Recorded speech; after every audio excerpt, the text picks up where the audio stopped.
no celular. Fica à vontade. Continua aí, por favor, Christian. Desculpa. Tranquilo, acontece.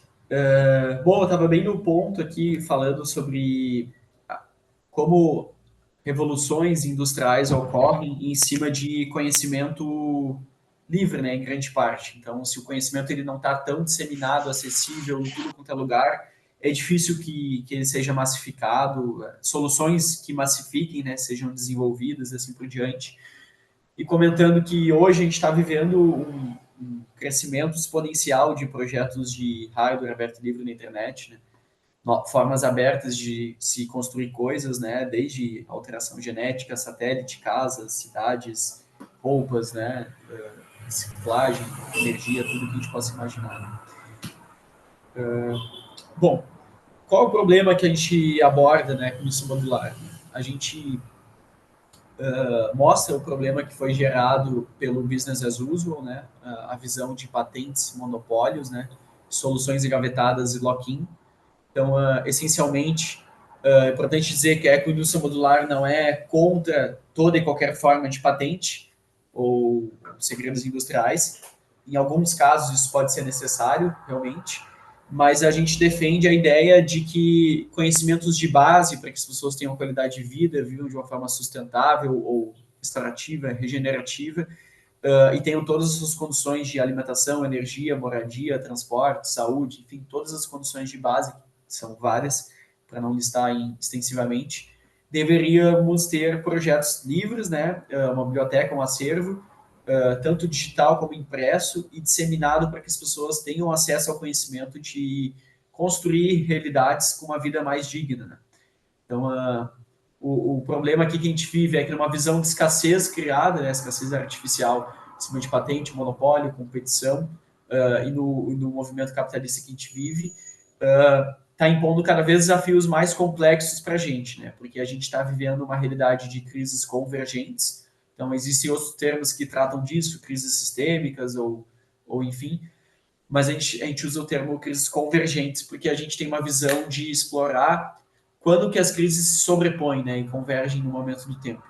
Então, a gente está tendo um aumento de miséria, aumento de desigualdade social, para citar alguns, no próximo slide a gente vai ver mais, exploração das pessoas do trabalho, má distribuição de recursos, comida, conhecimento, né, conhecimento fechado que está criando barreiras artificiais para que as coisas sejam resolvidas. Então, quando a gente muitas comunidades, pessoas, cidades, sociedades vivem em uma situação de escassez artificial de certos recursos, conhecimentos, porque elas não têm acesso a patentes, enfim, soluções engavetadas ou que são de empresas especificamente que cobram um valor muito alto por aquilo, visando lucro, para que elas poderiam se empoderar naquilo para construir suas próprias soluções, né?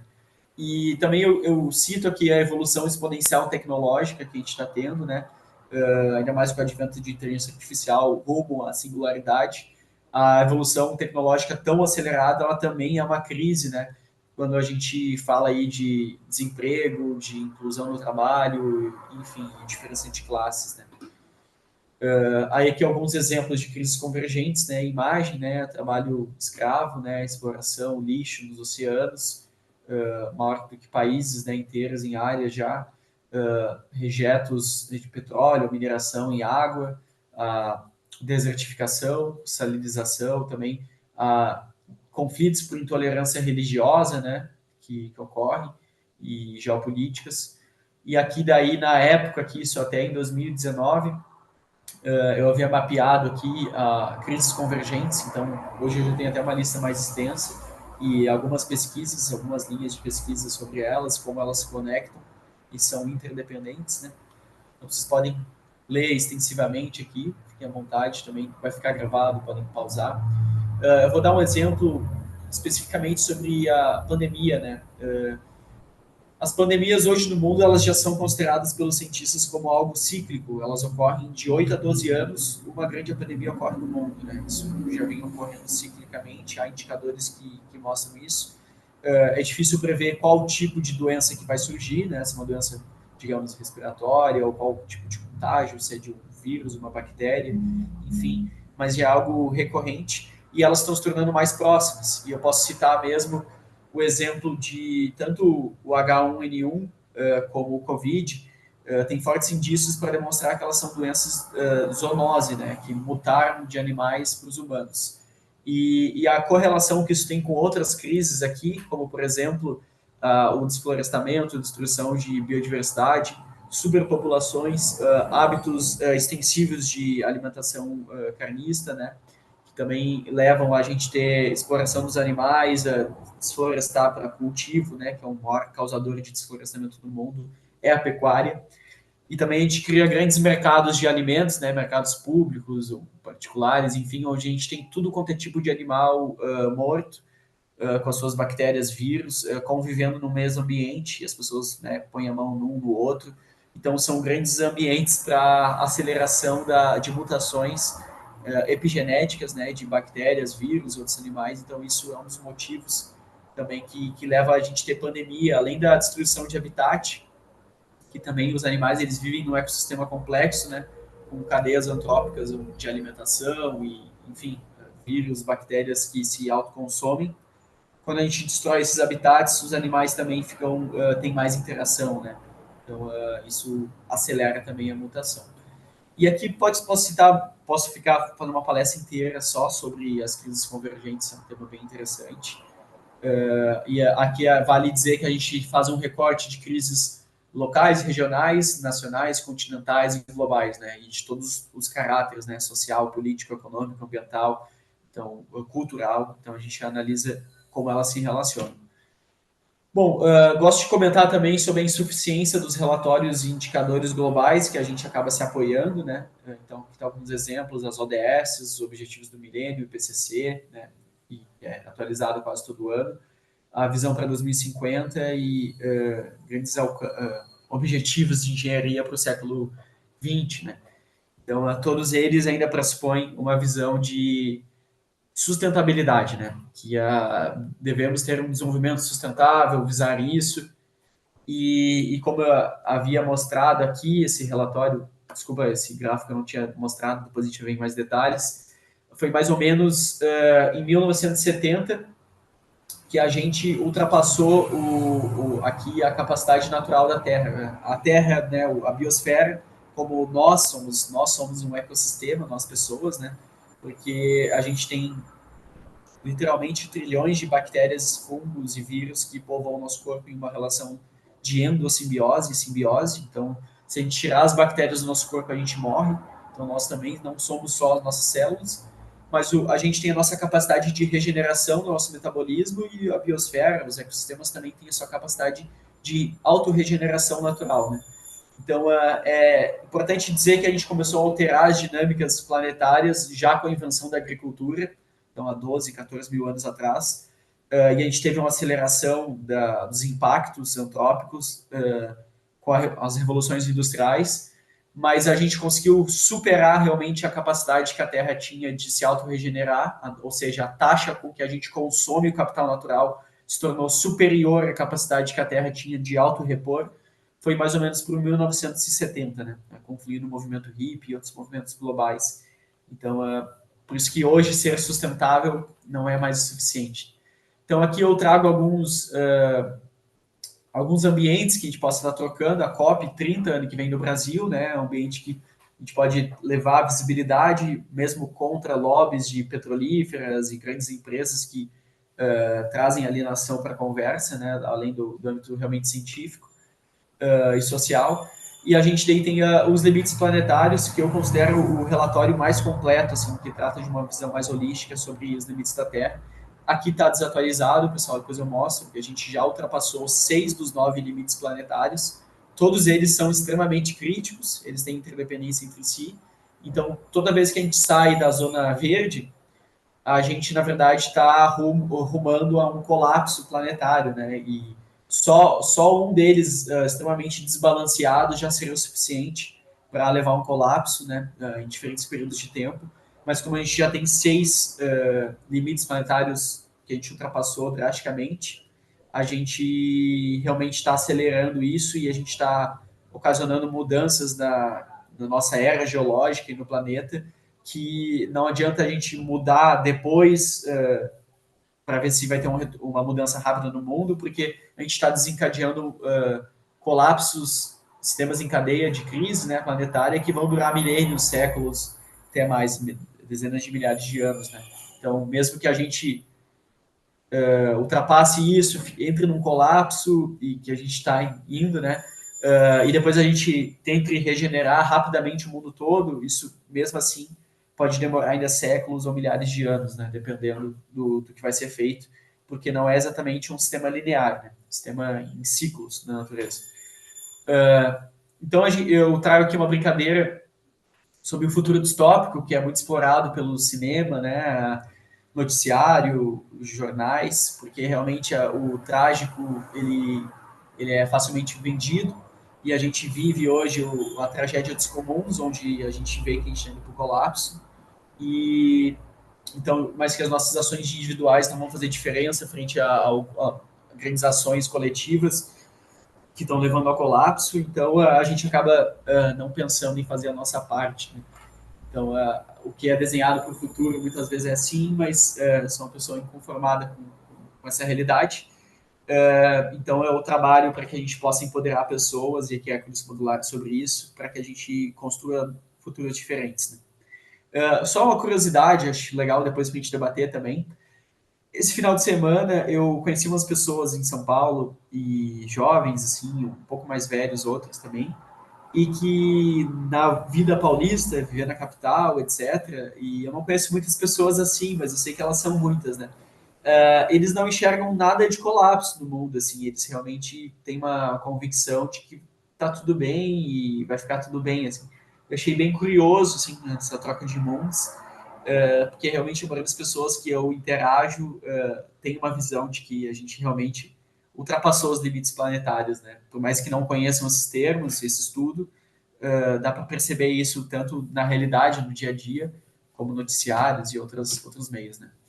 E daí aqui também é um slide que eu pretendo mudar, assim como outros, porque o que eu quero dizer aqui, na verdade, é uma crítica a quando a gente fala de um futuro diferente, do apocalíptico, muitas vezes a gente vê o antagonismo de grandes projetos, né? Projetos que têm uma visão top-down para refazer sustentabilidade e outras coisas para o mundo.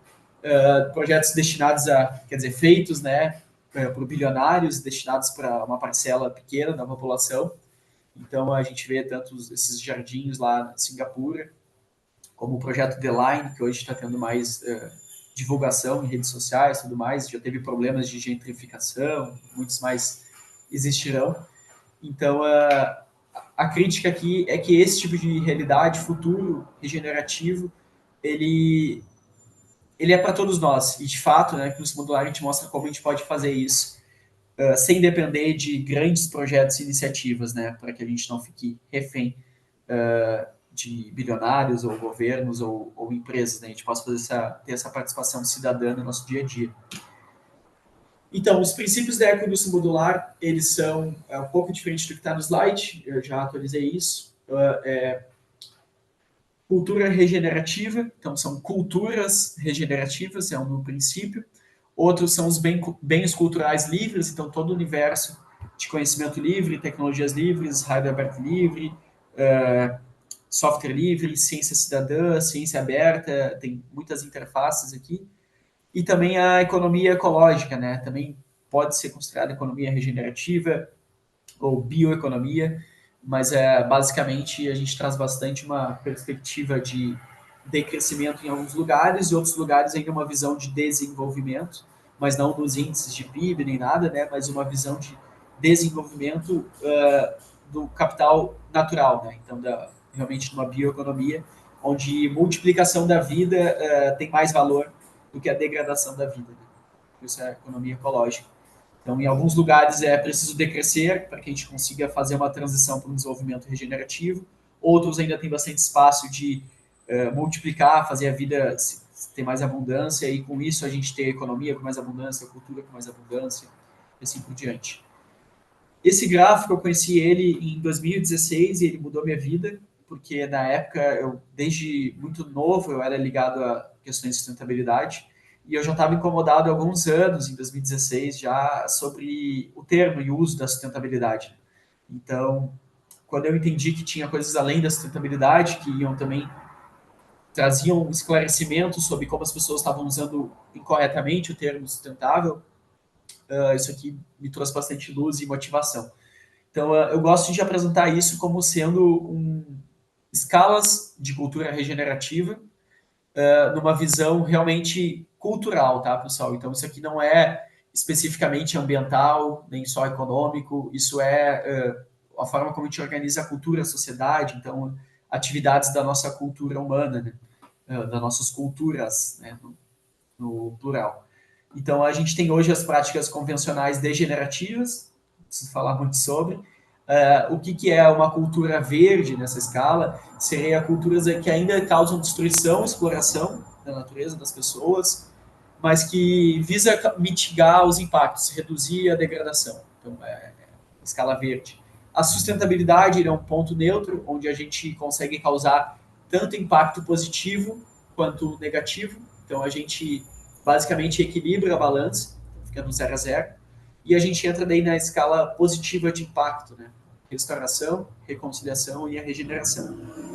É um pouco mais também, eu poderia falar horas sobre esses sistemas de escala positiva, vou ser mais sucinto para trazer só um esclarecimento e ilustração. O restaurativo, ele costuma ser algo mais isolado, então é um sistema isolado. Então a gente faz um recorte de algo para pensar na restauração, não é uma coisa sistêmica em rede, em larga escala. Aí eu posso dar dois exemplos, eu acho que facilitam a gente ver tanto do aspecto biológico da restauração, como também urbano. A gente tem grandes valões em cidades, né, onde é encanado o esgoto, que eram antigamente rios, que foram concretizados e o caminho dele delimitado. E a gente tem vários problemas quando tem chuva em excesso de enchente, questões de saúde também, mas essencialmente esses rios são poluídos, né? Então a gente poderia fazer, e em alguns países, lugares do mundo já são feitos, uma ação de restauração, né? De realmente criar uma sistemática tecnológica, social ali, para purificar esse rio, e também em alguns lugares pensar em quebrar o concreto, trazer o verde de novo para esses rios, criar regiões esponjosas ao redor para que o rio possa naturalmente, com muita chuva, expandir e contrair, né, sem causar destruição, criar espaços de convivência nesses rios. Então isso seria uma ação de restauração, assim como a gente vê ações de restauração ambiental, de reflorestamento, mas ainda não são algo maior. Outro exemplo de restauração eu gosto de dar da parte odontológica mesmo. A gente tem dois níveis que a gente pode dizer sobre se a gente perde um dente ou está com o dente totalmente detonado. Assim, a gente pode restaurar o dente, né, colocando um implante, uma massinha, porcelana, algo artificial, ali isolado naquele dente. Ou a gente poderia fazer um tratamento genético, talvez, ou com medicamentos para fazer a regeneração do dente. Né? A gente conseguir realmente regenerar o material biológico do teu dente. Então, para perceber o nível de complexidade, né, de uma restauração para regeneração, aqui é um bom exemplo, e que a regeneração ela tem implicações bem maiores. Né? Já a reconciliação, acho bom dizer que existem culturas ancestrais contemporâneas que vivem conciliadas com a natureza, né? E então aqui é reconciliação porque a cultura hegemônica é desconciliada. A reconciliação, ela seria realmente a gente pensar todas as atividades da nossa cultura humana, como a gente faz a produção de comida, de minério, de construção, enfim, todas as instâncias, e como a gente pode reconciliar isso com os ecossistemas locais, com a natureza, uma visão circular de devolver para a natureza numa taxa maior do que a gente consumiu, então causar mais impacto positivo. Então, já pressupõe que a gente tem uma visão integrada, holística, de trabalhar com a natureza de uma forma inteligente, respeitando os ciclos naturais e multiplicando a natureza em todas as nossas atividades, né? Então, interconectando as coisas com a natureza e criando essas realidades. E a escala regenerativa, ela realmente é a mais avançada, porque ela pressupõe que a gente, além de reconciliar regiões, a gente tem que estar pensando em trabalhos, lugares que são mais críticos, e fazer um tratamento realmente regenerativo, de trazer a vida para aquele espaço em abundância, os recursos, recursos naturais, entre aspas, que foram extraídos, que hoje são lixo, ser tratados para devolver minério, devolver como gás, né, para a natureza, o petróleo, enfim, para que a gente tenha em alguns limites, em alguns lugares, micro-regiões ou biorregiões que precisam ser restauradas, reconciliadas e, por última instância, regeneradas para que elas consigam trabalhar em conjunto. Né? Então, já é uma visão bem macro, por mais que a gente tenha ações regenerativas locais, regionais, a regeneração ela ocorre em escalas maiores em rede. Né?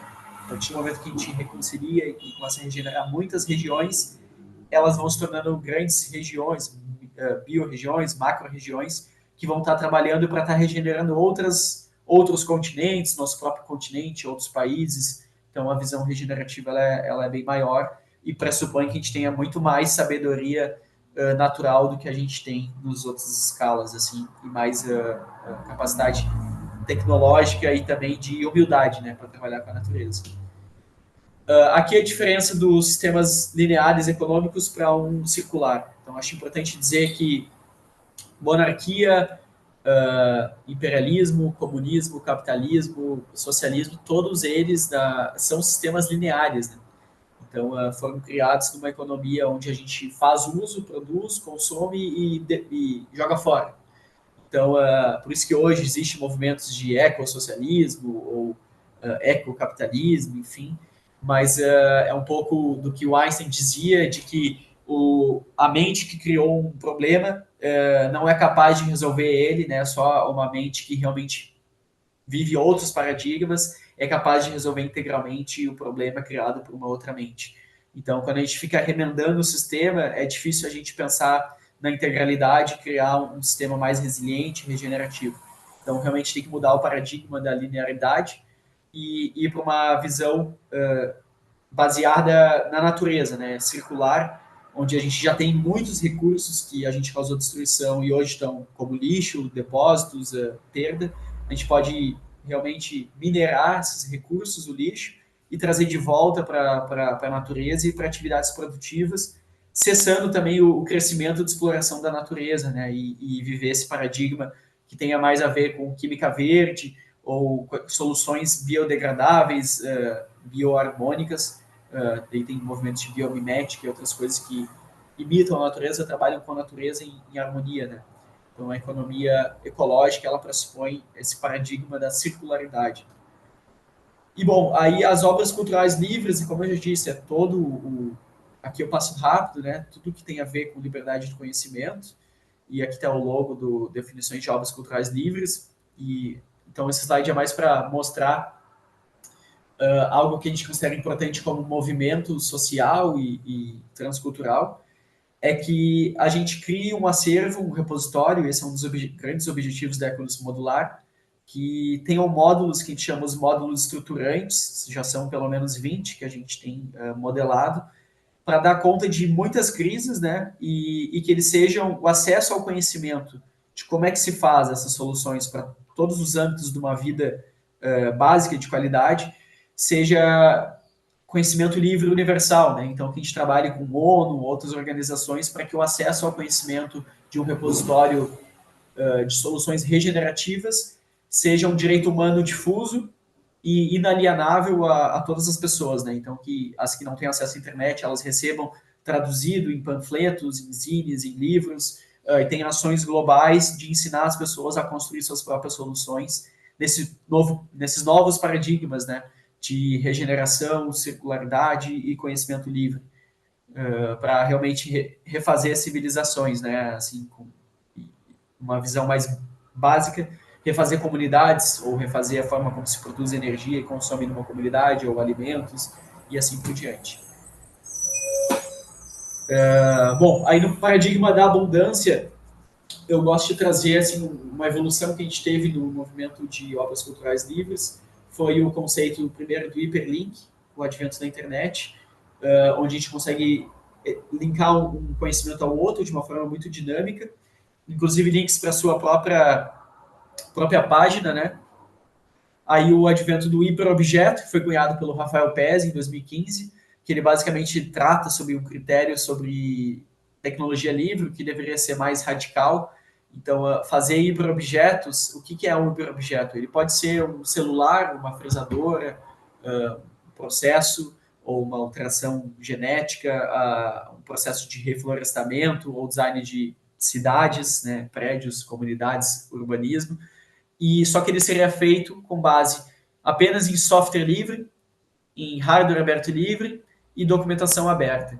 Então, quando a gente tem, digamos, uma cadeira, móveis, a gente não tem a parte do software no objeto, mas a gente pode fazer a modelagem 3D dele com software livre, ou mesmo na parte artesanal, pode ser feito daí pelo menos uma documentação aberta de como é que foi feito aqueles móveis passo a passo, né? Agora, quando a gente tem realmente equipamentos digitais, que tem software embarcado e tudo mais, tanto o desenho daquele equipamento feito com software livre, como o hardware dele, tem a lista de materiais, passo a passo como é que se faz, e uma documentação detalhada que consiga trazer as pessoas de níveis mais básicos de educação até aquele nível, né? Então, aqui a gente trabalha bastante para hiperobjetos com hiperlinks, para que a gente consiga realmente mapear se a pessoa quer fazer um projeto que ela não tem conhecimento, está muito longe, a gente use métodos de educação emancipatória que consiga linkar para a pessoa, bom, tu não sabe o que é eletricidade, então tá aqui o link eletricidade explicado de forma didática, tu não sabe o que é um elétron, tá aqui, então vai puxando a pessoa até a raiz, ou até a pessoa não sabe ler, então tá aqui formas para te começar a aprender a ler ou escrever, então criar um grande repositório que ele consiga trazer dos níveis mais elementares, básicos, até soluções que deem, tragam soluções práticas, né, para uma realidade mais abundante. E aqui daí o conceito do hiperproduto, que também hiperprocessos, hipersistemas, que eu cunhei ali em 2019. Então é bem balizador aqui na economia modular. A gente utiliza esses algoritmos, a gente mapeia muitas soluções de software livre, hardware aberto livre, junto com as crises convergentes, para entender quais alternativas sistêmicas a gente tem para criar soluções, né, para aqueles problemas numa região ou outra, com uma comunidade, com uma cultura ou com outra. Então, a gente organiza bastante base de dados com grafos, mais especificamente hiper de grafos, para que a gente tenha os caminhos produtivos, né, mostrar para as pessoas onde a pessoa consiga, no sistema que ajudei a construir ali, de hiperautonomia, que é um sistema importante para a economia modular, que amanhã depois a gente quer que seja uma rede social, um aplicativo também, as pessoas consigam dizer onde que elas estão hoje, tipo, eu sou fulano, fiz até o ensino fundamental, tenho essa noção, trabalho com isso e aquilo. E eu quero construir uma comunidade sustentável, uma fábrica de carros a hidrogênio, qual é o caminho para mim? Então, o sistema de hiperautonomia, ele vai configurar, com inteligência artificial, vários caminhos possíveis, escaláveis, para que a pessoa chegue nos seus objetivos, ou que as comunidades cheguem nos seus objetivos, apontando micro desafios, mini grants, e também a interdependência que uma coisa tem com a outra. Por exemplo, eu, como vou mostrar para vocês depois, eu desenvolvi uma turbina eólica que dá autonomia para uma casa de 6 pessoas. Então, se eu sei fazer uma turbina eólica, quantos por cento eu sei para fazer um carro elétrico, um avião renovável? O sistema de autonomia com análise em rede de interdependências, né? Ele consegue te mostrar, bom, tu já tem 40%, 50% do conhecimento necessário para chegar nesses teus objetivos. Faça esses projetos, ou aprenda aquele curso, né, que tu vai estar complementando até chegar onde tu quer.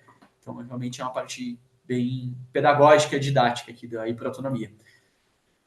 Bom, aí eu vou mostrar um pouco dos problemas reais que a gente está pensando soluções, né? Então, aqui, esse é um projeto que a gente fez em 2021, em Porto Alegre.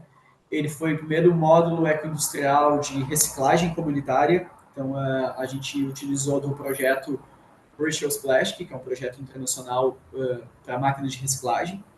E a gente identificou que essa comunidade lá da Vila Santa Terezinha, em Porto Alegre, a principal fonte de renda da comunidade, que são 1.100 pessoas, há 40 anos, a principal fonte de renda deles é gerir e catar resíduos sólidos, né? Muitos deles são carrinheiros e eles sustentam suas famílias assim. Então, só para ilustrar o impacto que esse módulo teve na comunidade e está tendo, ele só deles catarem o plástico e venderem o quilo prensado, como eles geralmente fazem, eles acabam vendendo 1 quilo de tampinha de garrafa, posso falar de PET, PS ou outros tipos de plástico, mas para ilustrar a tampinha de garrafa, que é um material valorizado, eles vendem 1 quilo a 80 centavos ou a 1,50. Só deles triturarem na trituradora, que é um projeto open source, então vale ressaltar que só foi possível fazer esse projeto porque era open source, porque se a gente fizesse ou comprasse máquinas com patente, segredo industrial, o custo seria realmente 10 vezes maior, então não seria viável para essas comunidades, mas com a redução dos custos, da revolução do hardware que a gente está vivendo e também com o movimento de tecnologia livre, isso foi viável. Então, só deles triturarem a tampinha de garrafa, eles já vendem a R$ 11 o quilo, em vez de 80 centavos, e se eles injetam, como eles estão fazendo em produtos finais, eles conseguem chegar na venda de 1 quilo em produtos finais, como suporte de óculos ou outras soluções, né, bandeja, ou copos, talheres, sapatos, enfim, eles chegam a R$ 3.500 o quilo. Então, sair de uma comunidade que vive e se sustenta há 40 anos, vendendo 80 centavos o quilo, para vender R$ 3.500 o quilo, é uma valorização de 314 mil% no processo produtivo deles, né, dando continuidade à cadeia. E é importante dizer que aqui a gente está gerando autonomia, então a gente ensinou eles a construir as máquinas do zero, fazer manutenção, confeccionar os produtos, identificar mercado para que eles vendam, participar de eventos, estabelecer parceiros para venda. Então, ainda é um processo que ainda é educação contínua, né? Porque a gente está falando aqui de jovens de baixa renda que não têm acesso à educação de qualidade.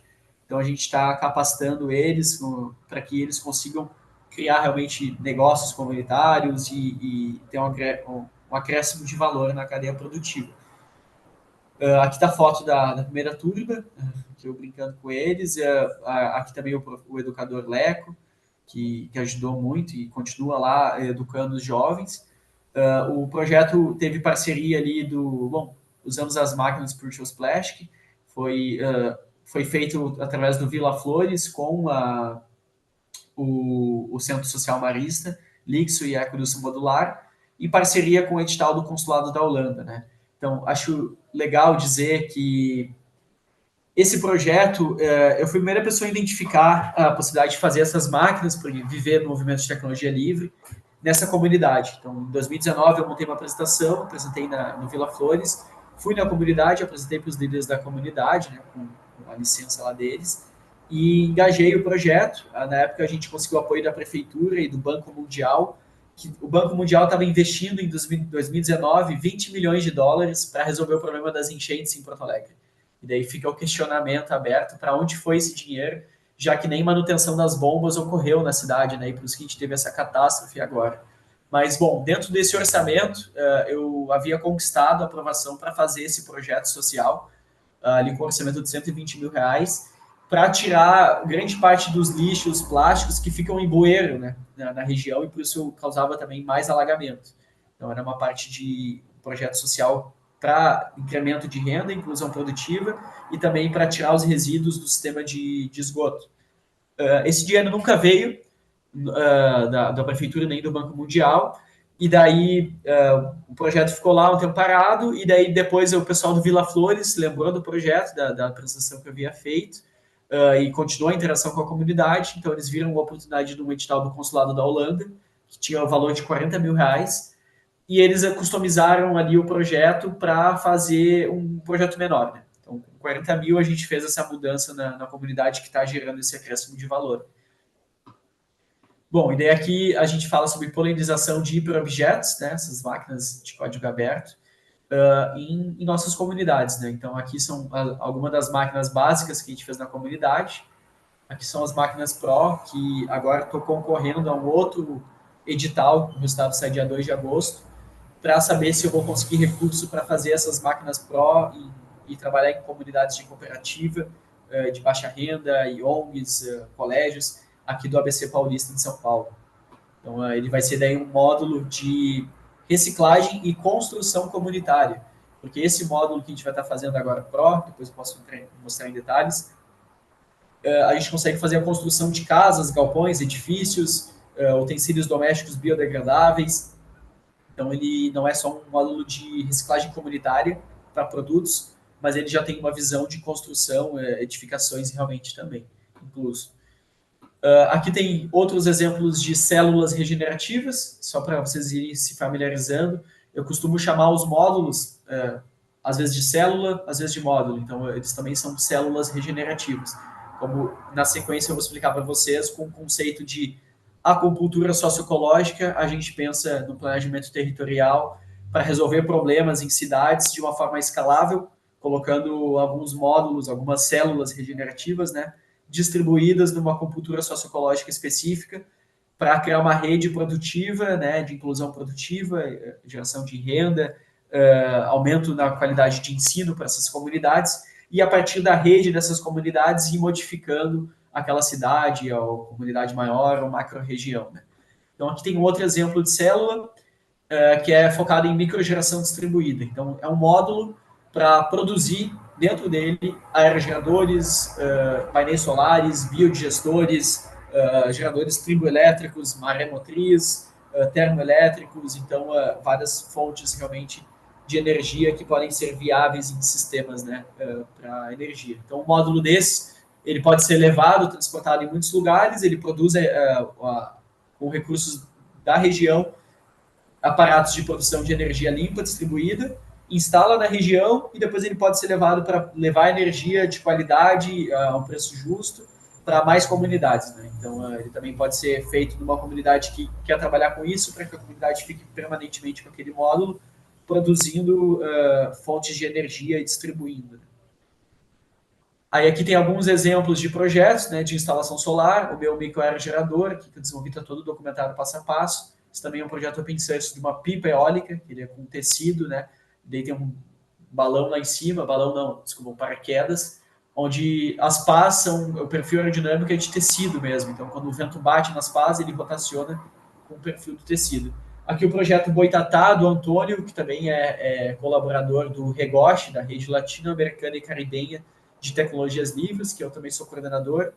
Tem também sistemas de Powerwall, para tipo no break para a casa inteira, baseado, tudo documentado livre, baseado na utilização de baterias 1855 e também agora tem as mais recentes, 2008, é para passar para vocês, esse tipo de bateria que realmente alimenta nossos notebooks, carros elétricos, então é a bateria de lítio mais utilizada.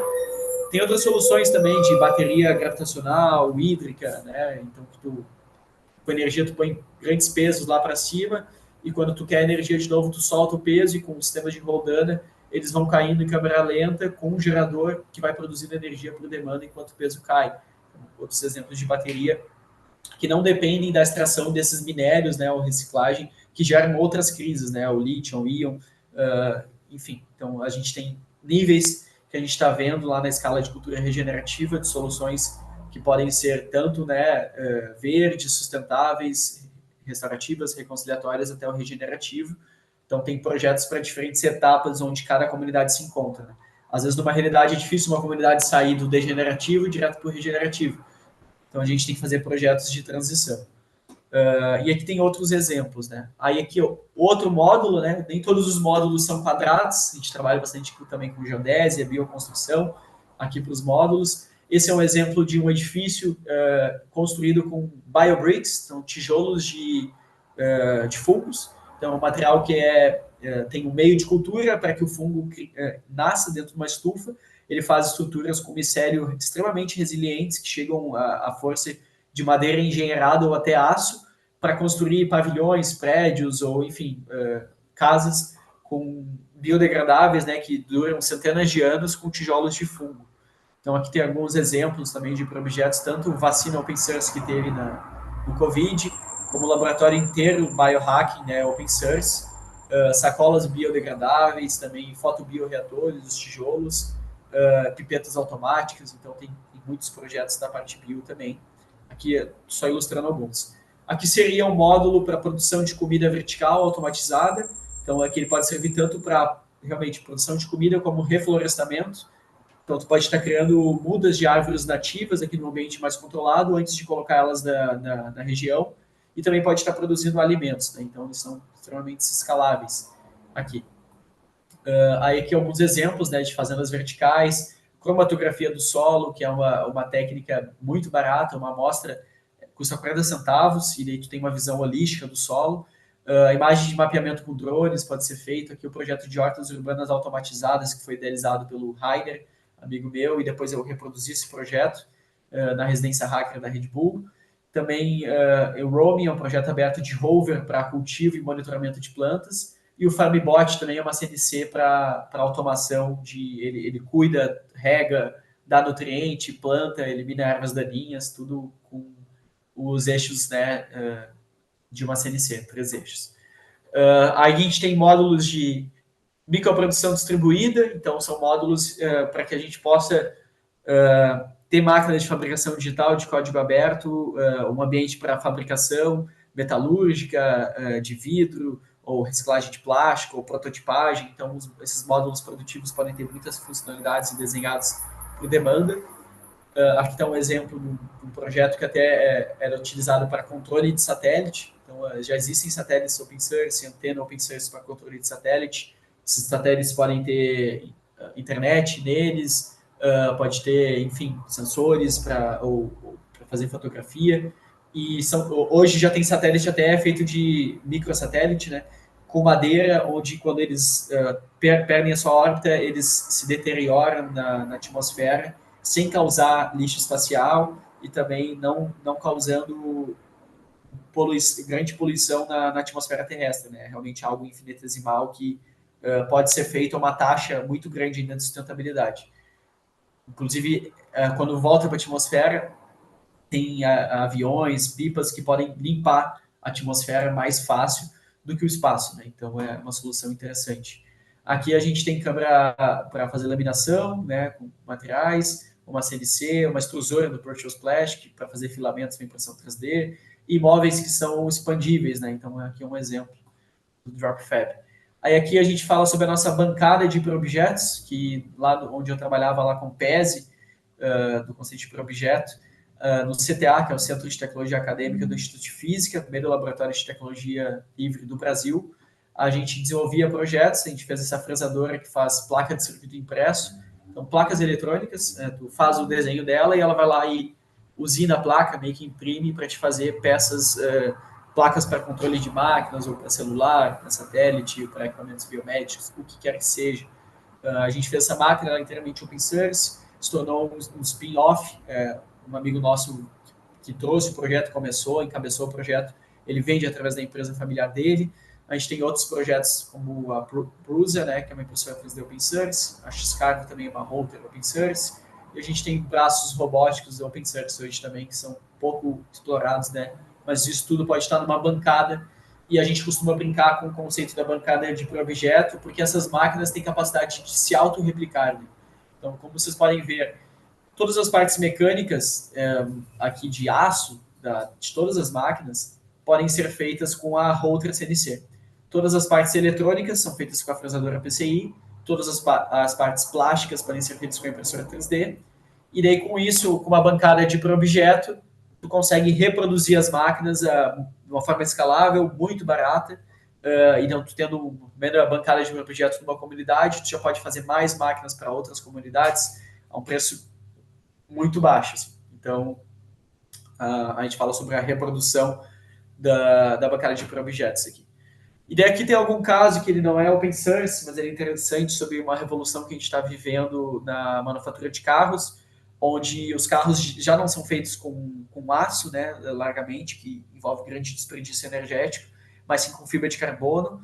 E a fibra de carbono residual ela é reciclada 100% nessas fábricas, e os veículos, né, van, carro, moto, ônibus, todos são modulares, então tu pode produzir com uma microcélula, van, ônibus, carro, moto, na mesma microcélula. Então, tu não precisa ter uma linha de produção gigante, tu pode ter uma pequena microcélula para fazer vários veículos, e se tu quiser escalar, ter mais produção, é só tu fazer mais microcélulas, né? Então, a produção de veículos ecológicos pode ser feita de uma maneira distribuída, né, descentralizada em comunidades também.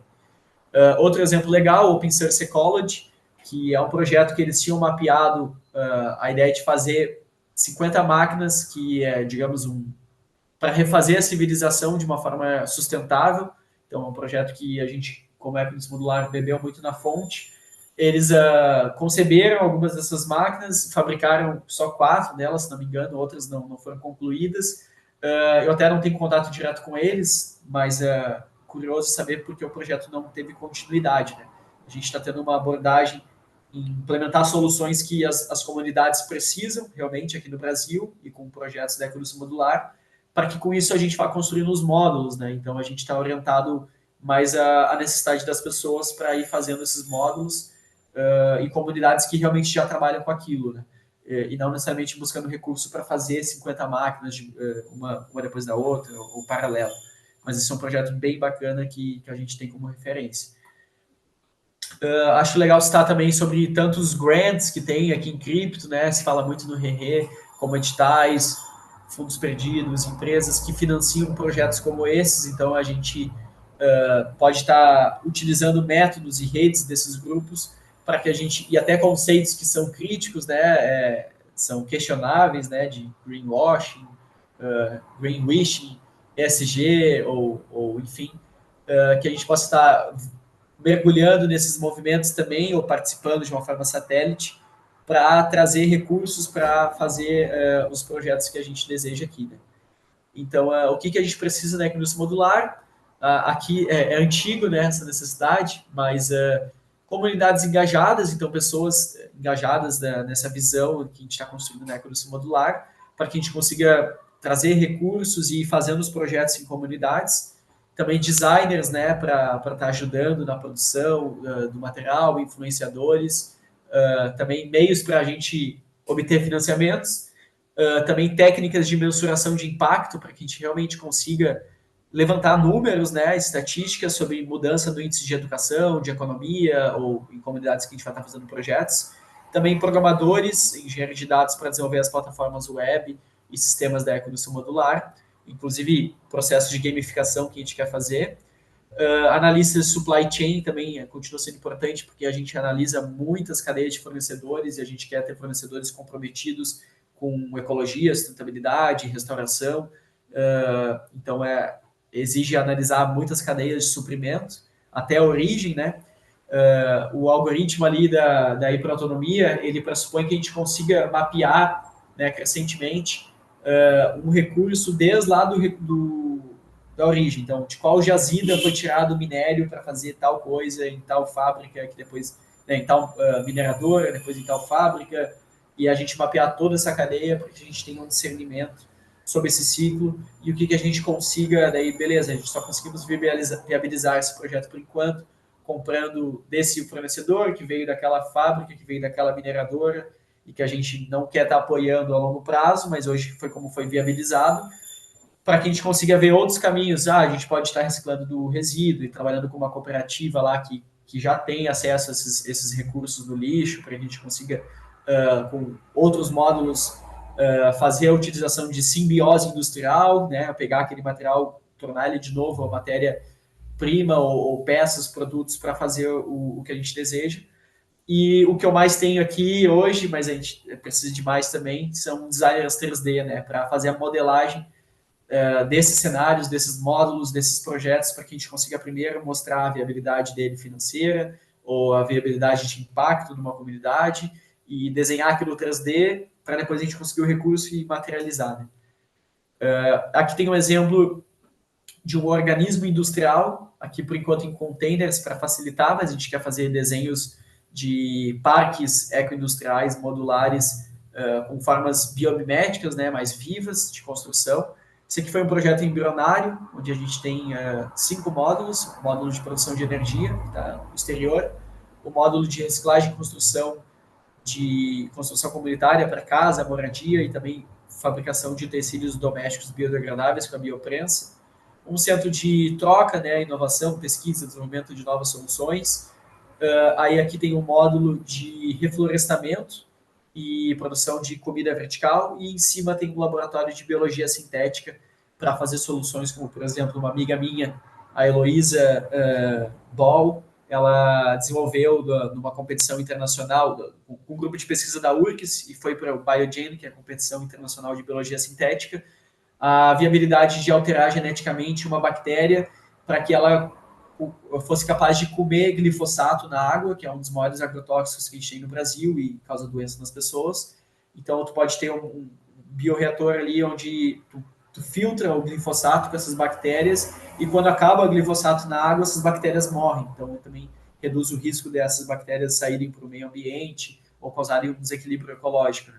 Então, é um projeto bem interessante. De projetos como esses, ou vacinas, algo poderiam ser feitos nesses laboratórios de biologia sintética, uma sala limpa, né? Por isso que ela está acima dos outros. Aqui está o módulo de reciclagem e construção comunitária, como eu citei para vocês. Aqui é um render que fiz em 2021 com o Bruno, meu amigo que trabalha comigo, que é engenheiro físico também. Hoje, para o projeto comunitário aqui no ABC Paulista, né, com as cooperativas, ele vai ser basicamente essas máquinas, mas a gente não vai ter esse cluster Raspberry e talvez não tenha bioprensa. Isso a gente está vendo, mas o resto das máquinas é igual. Aqui é para demonstrar as máquinas, tá? Mas para a atividade produtiva, realmente, no espaço, a gente vai precisar de um espaço maior, em torno de 50... desculpa, são 500 metros quadrados, né, mais ou menos. Mas com 3 containers, a gente já consegue otimizar o espaço para produzir, né? Aqui, então eu falo sobre a modularidade como módulos. Então, módulo industrial ou uma célula regenerativa, tu pode fazer um organismo industrial, né, um parque ou uma cidade regenerativa por módulos, né, que eles vão crescendo, e todos eles, quando eu falo de célula, é porque esses módulos produtivos, eles têm capacidades celulares, literalmente. Então, eles têm capacidade de reprodução, então eles conseguem se reproduzir, como eu falei da bancada de objetos, eles têm capacidade de adaptação, então, de mutação, né, eles podem, um módulo de um propósito pode produzir equipamentos de outros propósitos, e eles podem se adaptar sob a demanda do ambiente, né, fazendo projetos que supram melhores necessidades daquela comunidade ou da região. E eles têm capacidade também de reprodução, então escalabilidade, né? Então, são essa capacidade de um módulo já gerar uma economia que possibilita tu gerar outros módulos e assim crescendo, né? E quando a gente fala de economia, a gente não fala só da economia hegemônica capitalista, recurso, realmente, que aqui eu não estou entrando, né, não é o objetivo, mas no sistema de hiperautonomia a gente modela sistemas multieconômicos, que a gente considera economia solidária, circular, colaborativa, criativa, economia baseada em recurso, o commons, né, economia de cripto, então a economia de Web 3.0, tudo que vocês fazem aqui também a gente considera trabalhar. Então, dentro desses sistemas multieconômicos, a gente consegue ver a maior viabilidade para uma comunidade ou outra, né? Às vezes uma comunidade, ela pode viabilizar melhor com recurso financeiro, doação de matérias-primas, ou a gente capta paralelamente também um grants com cripto, outro com edital. Então, tem realmente muitas formas econômicas aqui das células se multiplicarem, adaptarem, crescerem e mutarem. Também falo sobre modularidade, a gente fala aqui na Hercules Modular no design dos produtos, né, para que os produtos eles tenham uma circularidade, né, para que funcionem nessa economia circular, nessa economia ecológica. E também baseado em química verde, né, que muitos utensílios tecnológicos, artefatos tecnológicos que a gente usa, estão muito baseados em silício, mas eles poderiam ser baseados em carbono, né, grafeno, ou biorecursos, né, tipo teste para a construção de casas, como eu estava citando para vocês. Então, a modularidade, ela facilita a circularidade, né, também. Se tu tem um celular, um phone blocks, um exemplo de projeto, é muito difícil, quebra uma peça, tu troca, etc. Agora, se os celulares fossem mais modulares, a gente poderia customizar melhor os nossos celulares e também estragou uma pecinha, essa peça é mais fácil para repor e é mais fácil para reciclar do que os circuitos integrados numa única placa de circuito. E também a gente fala sobre as escalas de ações regenerativas, né? Elas podem começar aí com química verde, design de produtos, né? E a gente vai para uma arquitetura, casas, né, comunidades, né, um urbanismo, design de comunidade. Daí a gente pensa num sistema ecológico industrial, os loops, né, fechar esses loops biológicos e de recursos técnicos. E daí o planejamento realmente urbano, daí se for uma cidade, né, uma região, um país, o planeta como um todo, e o planejamento biorregional, né, então aumentar a capacidade de saúde dos sistemas, das pessoas, a capacidade bioprodutiva, economia circular e reduzir a poluição, né. Então, isso aqui é várias formas que com módulos a gente consegue, né, em vez de pensar em fazer tudo do zero, a gente pode pegar mesmo uma cidade tenha certos problemas, colocar um módulo aqui, outro ali, e já começar a fazer essa transição, né? E esse crescimento. Há também modularidade aqui para integração de culturas humanas e não humanas, então isso que eu estava falando para vocês, pegar uma cidade doente, que ela é linear, vive uma economia linear, e começar a tratar desses outputs ali para fazer com que isso fique circulando na cidade por mais tempo, utilizado longos períodos de tempo, reduzir o lixo e também devolver a qualidade desses recursos para a natureza, né? Aqui outro exemplo de biologia sintética, por exemplo, tanto já existem organismos naturais que comem plásticos, né, que foram descobertos, mas também existem organismos, bactérias, enfim, bioreatores que são feitos em design genético para que eles consigam comer materiais, dejetos, lixos, né, que é muito difícil de tratar e caem de outras formas, né, mas que deles, o output desses bioreatores, seria um recurso natural, realmente adubo ou algo que possa voltar em abundância para a natureza. Né? Aqui um exemplo legal para vocês verem, o exemplo de Kallenburg, de simbiose industrial, onde fizeram um modelo lá na Europa, onde algumas indústrias, antes tudo era linear, jogavam fora, e eles perceberam que o resíduo de uma indústria era matéria-prima para outra, mas precisava ser tratado, então eles foram criando sistemas de simbiose industrial. E aqui ainda não tem um render 3D, quero ter em breve, inclusive uma animação 3D, bem bonita, didática, para mostrar o conceito da acupuntura socioecológica de sistemas ecológicos industriais. Né? Então, vocês podem, me ajudem com a criatividade para visualizar aqui no desenho na mão, é uma cidade degenerativa, tá? Então, aqui está os menuzinhos saindo das casas, dos prédios, né? A gente se alimenta com uma forma que destrói a natureza, a gente usa roupa de uma forma que destrói a natureza, nossos prédios são feitos assim, exploração de trabalho, enfim. Então, a cidade ela é muitos menos saindo e ela é cinza, né? Suja, poluída. Então, aqui a gente pode pensar em estar colocando um módulo aqui na cidade, outro ali, aí depende da cidade, das necessidades, mas poderia, digamos, ser um módulo de biologia sintética para tratar os resíduos efluentes, outro módulo para produção de energia limpa e outro, digamos, para reciclagem e construção de moradia. Então, através de 3 módulos, é um baixíssimo custo, a gente pode estar falando aí de R$300 mil para começar a criar novas economias e comunidades, e não 300 mil por módulo, tá? Mas para os 3, por exemplo, ou, enfim, os módulos podem ser criados por demanda, pode ser mais, pode ser menos, mas já teria capacidade de começar a gerar pontos verdes e de impacto positivo naquele metabolismo doentio, né, da cidade. E daí, com isso, a gente começa a região cinza da cidade, começa a ficar mais verde ou mais colorida, o que era muito lixo, contaminação fica menos lixo, o que era energia suja, energia limpa, o que era construção degradante, agora é construção que até captura carbono. Então, tem várias possibilidades para mostrar aqui esse conceito da acupuntura socioecológica que eu cunhei para a economia modular. Bom, o que é economia modular, no fim de tudo isso, né?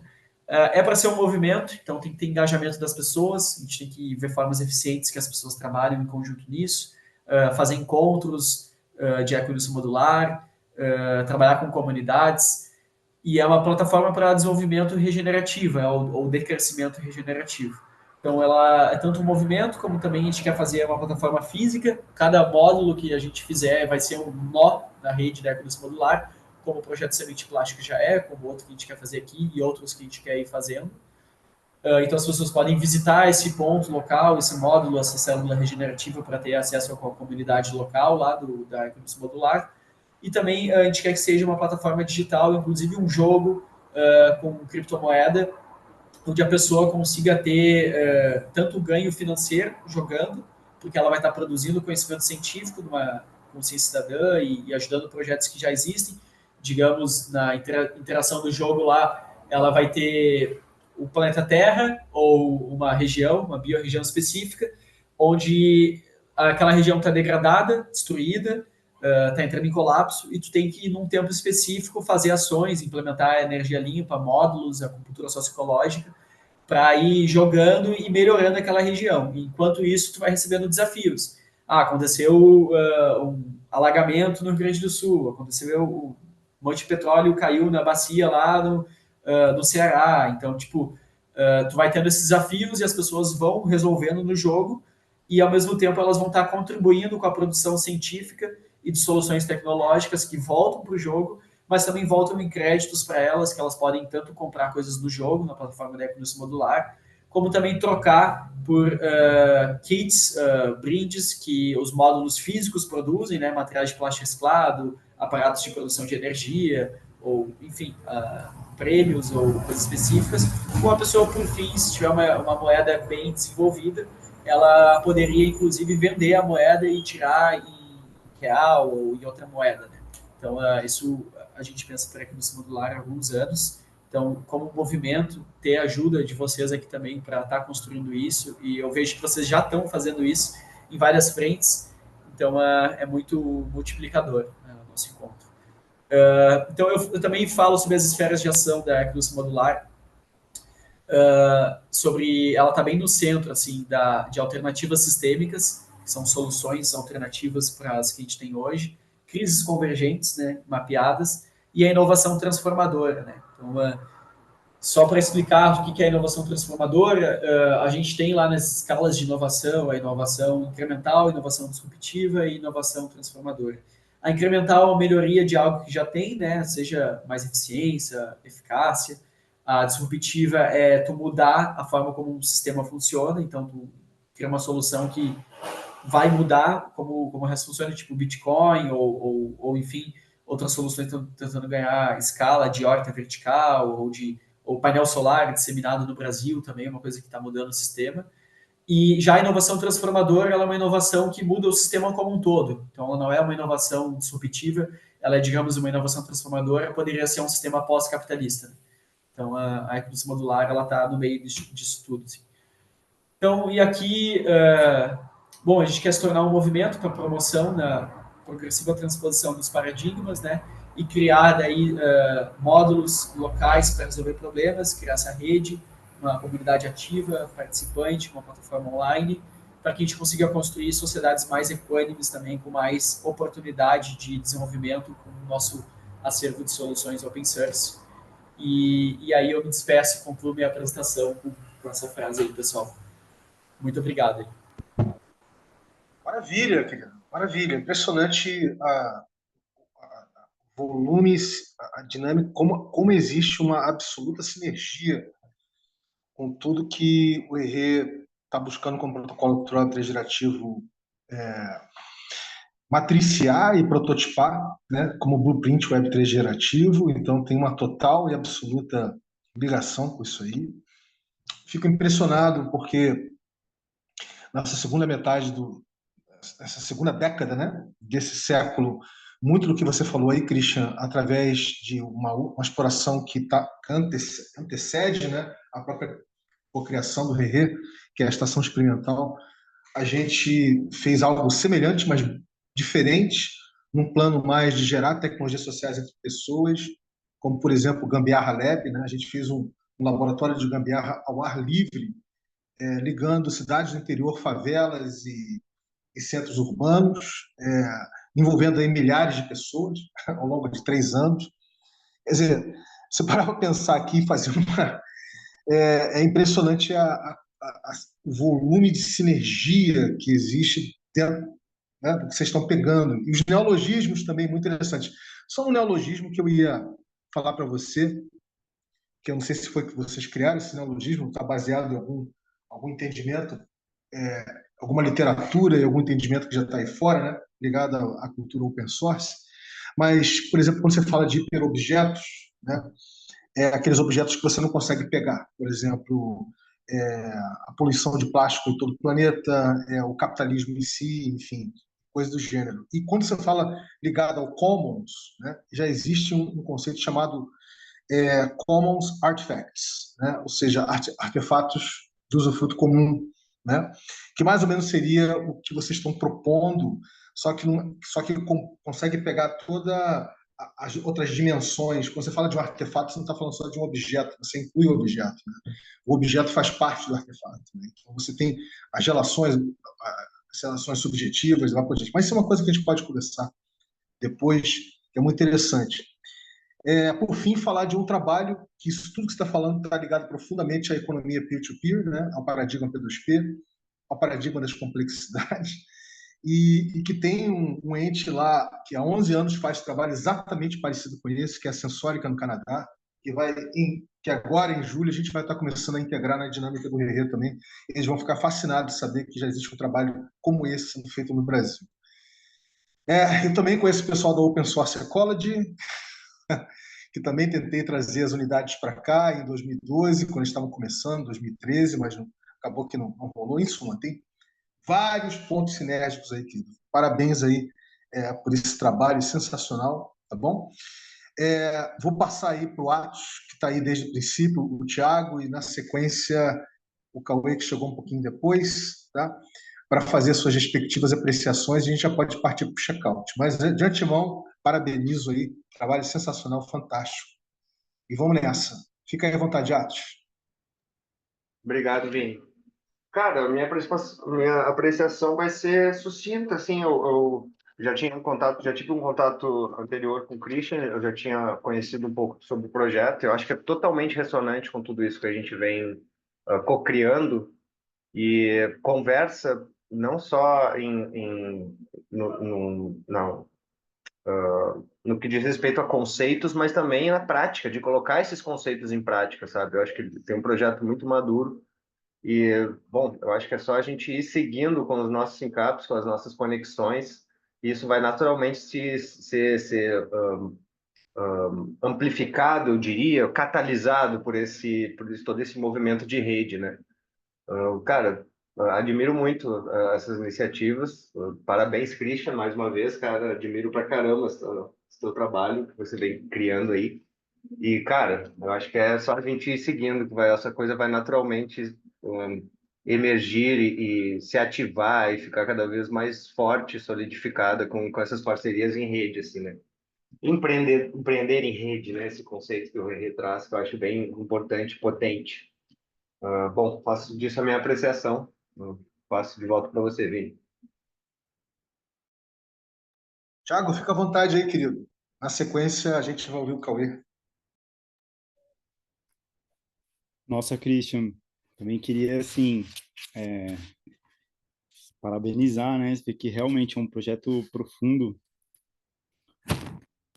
maduro, assim, né? Algo que vem evolucionando há bastante tempo com foco.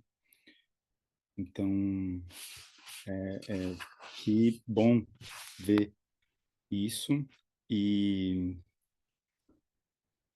queria ressoar também, cara, essa sinergia até, assim, absurda, né? Com o que a gente vem desenvolvendo aqui. Eu desenvolvo um jogo que se chama Ecozona Autônoma. E é exatamente isso, mas no plano conceitual. Aliás, é porque você também lida com as questões de criação. O Vini falou agora, né, dos neologismos. Você também lida com essa criação, né, do simbólico pelo concreto. E é essa articulação, acho que hoje realmente o mundo precisa, cara, de pessoas que tenham essa capacidade de conectar o que é virtual, o que é impossível, o impossível na nossa capacidade de é, é, absorção hoje, né? Mas o que é futurista, o que é imaginário para o plano concreto. E aí é bem legal ver esse projeto que faz essa articulação, assim. Queria só retomar um ponto chato, na verdade, assim, que eu que sou meio chatão.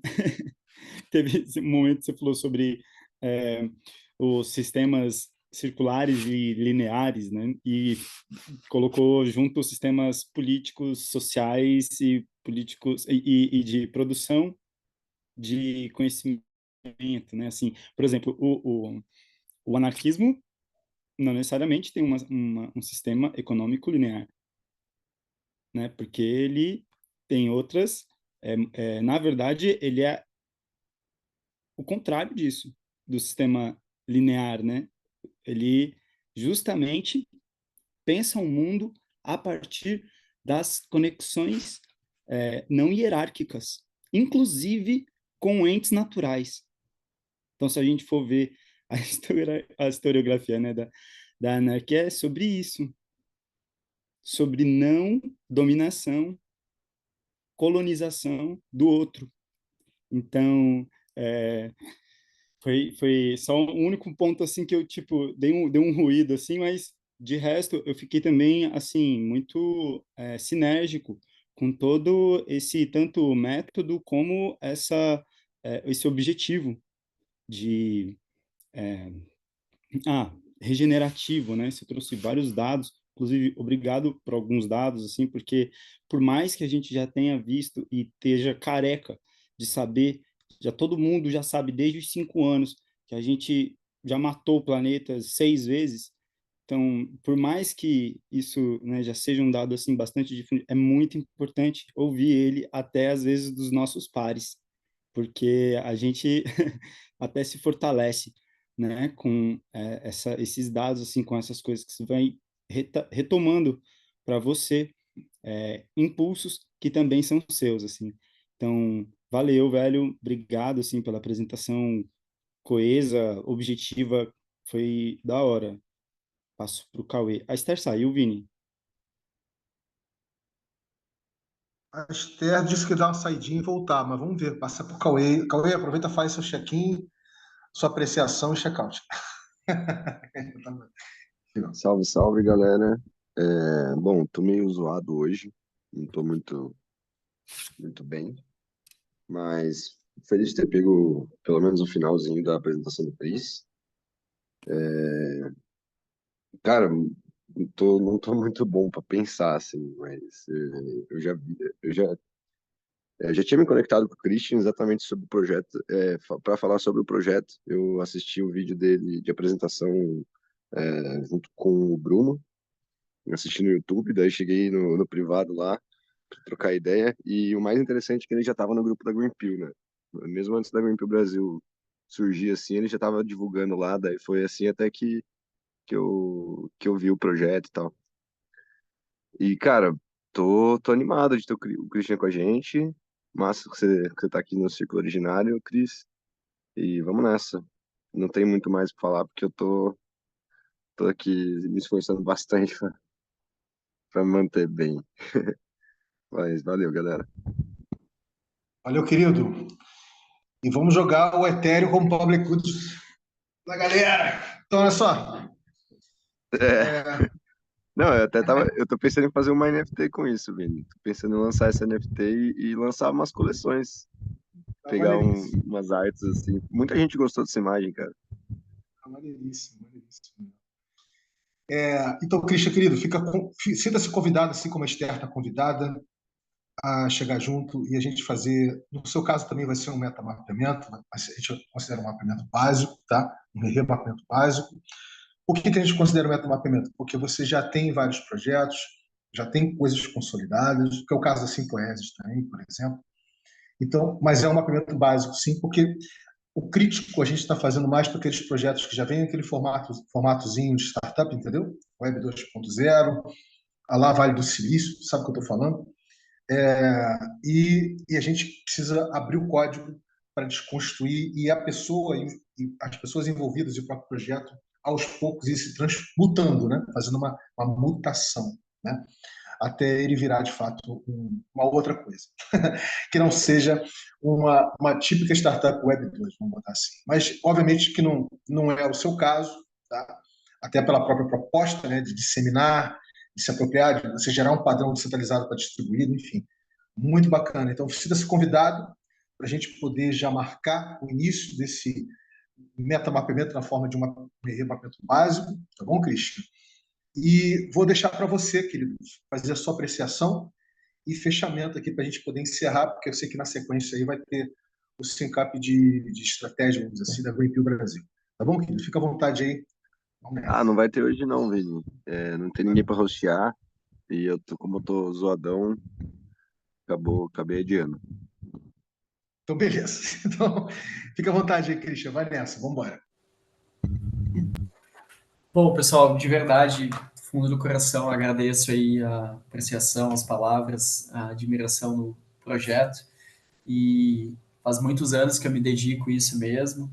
E é o que eu faço de totalmente coração e alma, projeto de vida, assim. Nesse meio tempo aí eu dei umas, né, mudadas no que eu fiz para me manter mesmo da forma que a sociedade que a gente vive, né, trabalho, tudo, então, mas eu sinto que eu estou vindo forte de novo com isso e no momento que está tendo mais oportunidades, eu fico feliz com a nossa união e fico feliz com a possibilidade de trabalhar assim no mapeamento em conjunto. Eu não entendo muito bem ainda como, já vi um pouco sobre como vocês fazem, mas não entendo, então acho que confio da gente marcar uma agenda e fazer o processo juntos. Fico feliz aí de escutar o Atos, o Ágota, o Cauê, o Vinícius, e realmente muitas sinergias. E o que eu posso falar para vocês, pessoal, é que a minha pira é essa, assim. Eu sou uma pessoa que quer ver as coisas materializadas. Então, por mais que faça engenharia, ter feito filosofia, eu sou uma pessoa que, assim, é um pouco, é também talvez um talento ou talvez uma doença também, mas eu não consigo viver no mundo como ele é hoje e inevitável que eu fico olhando para as coisas e pensando como poderia ser o tempo inteiro. E graças à minha infância, vontades, interesses também, eu sempre gostei de construir as coisas. Então, para mim é isso. Eu quero trabalhar sendo industrialista regenerativo em rede com as pessoas. Então, quero atuar em tudo quanto é indústria. Acho que elas têm interdependência. E se a gente puder ir fazendo, assim, eu não tenho problema com o termo indústria, assim, porque a indústria ela significa no latim energia, né? Então, a energia que a gente produz ali. Então, tanto que por mais que outros povos originários chamem de outras formas também, eles tinham suas formas produtivas. Eu enxergo isso tudo como indústria, então eu acho que o problema é a indústria ser degenerativa, não ela ser regenerativa. E a minha pira é essa, assim, de materializar as coisas. Então até peço desculpas às vezes com a dificuldade que eu tenho em participar de encontros muito longos, ou coisas que são muito teóricas, porque eu realmente uma coisa que vem de dentro de mim que, cara, quero pegar e fazer, construir as coisas, né? Então, eu busco sempre recursos, essas coisas para e comunidades que precisam, né? Então, expandir para que a gente realmente possa construir isso e a gente ir vendo a nossa realidade mudando ao nosso redor, né? Tipo, ver uns aerogeradores espalhados por aí, ver mais floresta sendo preservada, mais construção biológica, né? Então, contem comigo aí, acho que somos todos contemporâneos, estamos nesse movimento e querendo construir essa realidade. Obrigado aí. Só uma observação antes da gente finalizar aqui, para dizer o seguinte, né? Eu estou ligado à cultura do que se chama de Commons, o paradigma P2P, há mais de 40 anos. Então, é uma coisa que está no meu sangue, está embebido na minha pessoa. Né? E uma coisa que é difícil as pessoas compreenderem é o quanto a comunicação para a gente é um desafio. Que, por sermos seres complexos, né? O quanto a gente se entender, se comunicar é um desafio. Né? E essa coisa de gerar comuns ou de gerar consciência, né, awareness dos comuns existentes, implica em a gente conseguir interativamente nos entender. Ou seja, não só participativamente, ou seja, a gente conseguir se entender mutuamente. Por quê? Porque aí a gente gera uma dinâmica de animação em rede dos entendimentos que podem gerar o commons, aquele comum, né? Porque senão fica sempre no braço de quem está construindo, de quem está materializando. Você sempre carrega o piano, né?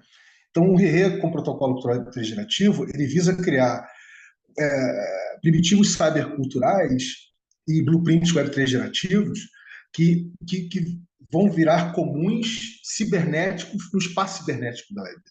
Né? Porque no Web2 é impossível a gente fazer esse tipo de trabalho, porque ela já está tomada por uma outra cibernética. Então, é muito interessante para você entender que o seu movimento ele é um complementar a um movimento de gerar essa percepção do quanto é importante nós, entendeu? Tomarmos consciência desses grandes comuns que fizeram com que a nossa espécie continuasse existindo nesse planeta. Né? Então, é exatamente esse movimento que a gente faz. Agora, no Rê, claro, é uma dinâmica de expansão, né? Uma dinâmica de contração. E é na contração, né, que a gente materializa as coisas, correto? Onde está a dimensão das pessoas, dos projetos começando a se perceberem, se espelharem, se entrelaçarem, né, como organismos. Mas, enfim, isso é uma coisa que, ao longo do tempo, você vai entender melhor e você vai começar também a se perceber como co-criador do Rerê, e não apenas e tão somente como alguém que está visitando, né, um país ou um planeta alienígena, vamos botar assim, né, ou um outro sistema. Mas que não é o seu caso, obviamente, né, Cristian? Então, querido, muito obrigado aí mais uma vez. Fica ligado aí, depois a gente troca uma ideia para ver quando é que a gente pode marcar essa dinâmica, tá? E agradeço por todo mundo aqui. Tenha um excelente. Só não esquecendo que hoje nós vamos ter um SINCAP geral em cima do trabalho que o Casta vai começar a desenvolver, né? Chamada Moon Village Valocracia. Quem tiver interessado, vai ser bacana que a gente vai abrir um PPT e vai conversar em cima dele, etc., no PowerPoint, tá bom? E tem outras novidades aí. Mas, enfim, até o SINCAP geral das 8 horas. Beijo no coração de todo mundo. Vamos nessa. Muito obrigado mais uma vez, Christian. Seja bem-vindo aí na cocriação do Rerê, querido. Vamos nessa. Obrigado, pessoal. Um abraço a todos. Valeu, galera. Boa tarde. Melhoras, Cauê. Valeu, querido. Valeu, Melhoras, galera. Cauê. Boa tarde para vocês. Atos, envia depois aí pra gente a parada, tá bom? Vamos lá.